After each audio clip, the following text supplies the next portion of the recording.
It's time for the 420 Radio News, covering the latest headlines in consumer cannabis, medical marijuana, and industrial hemp. Transcripts of 420 Radio News are available daily on our website at 420radio.org. Now, here's Russ Belville with your marijuana headlines in 4 minutes and 20 seconds. This is your 420 Radio News for Thursday, January 8th, 2015.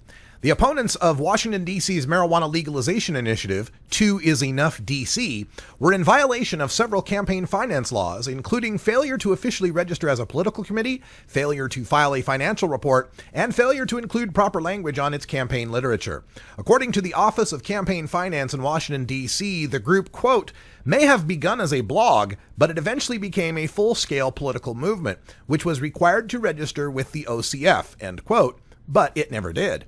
Moreover, the OCF says that the group never filed a receipt and expenditure report, which any organization or committee raising funds for campaigning are supposed to do. OCF says the group's website explicitly solicited donations through a PayPal donate button and thus, quote, raises presumptions that it more likely than not collected contributions, end quote. The OCF recommended that organizer William Jones receive a fine of $2,000 for violating campaign finance laws. Founders Fund, a $2 billion company, made its name investing early in new companies like Facebook, Spotify, and SpaceX. But now it's betting on pot. Privateer Holdings, the company that owns Leafly and Marley Natural, announced receiving a multi-million-dollar investment from Founders Fund, the venture capital firm launched by early Facebook investor Peter Thiel, which it is billing as the first time an institutional investor has backed a startup in the cannabis industry. Founders Fund's contribution is part of a $75 million Series B round that Privateer is raising.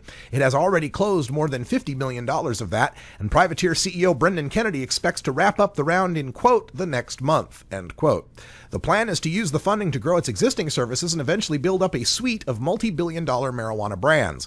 More than that, Kennedy and Privateer aim to prove that marijuana can be big business. A court hearing on Wednesday to determine the legal status of marijuana hash oil in post-legalization Colorado resulted in the judge turning up his hands and shrugging his shoulders in exasperation.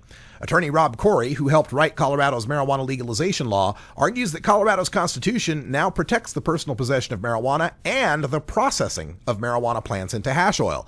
The Colorado Attorney General argues that a curiously placed comma in Amendment 64, the legalization measure, means the protection for marijuana does not cover cannabis oil like hash oil.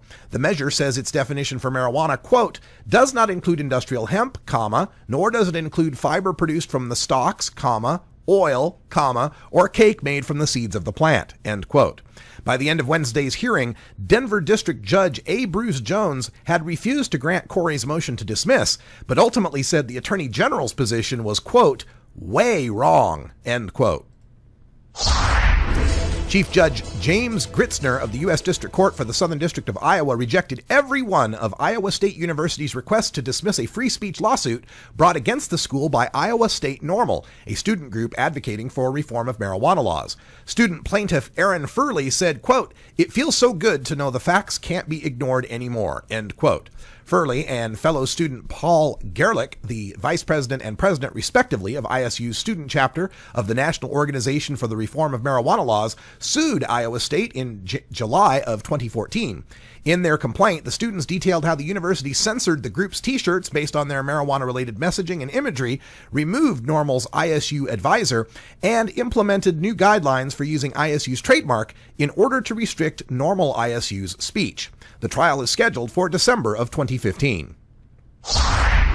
A Cleveland-based group calling itself Ohioans to End Prohibition announced Thursday it plans to propose a constitutional amendment on the 2016 ballot that would legalize recreational and medicinal marijuana use. Unlike a proposal announced last month, the group's cannabis control amendment would not limit marijuana production to a certain number of chosen locations.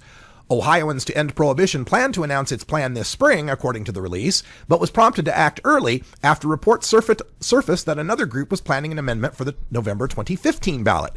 A spokeswoman for that group, Responsible Ohio, said their amendment would legalize recreational and medical marijuana for adults over age 21 and limit production to 10 tightly regulated, heavily taxed growing locations.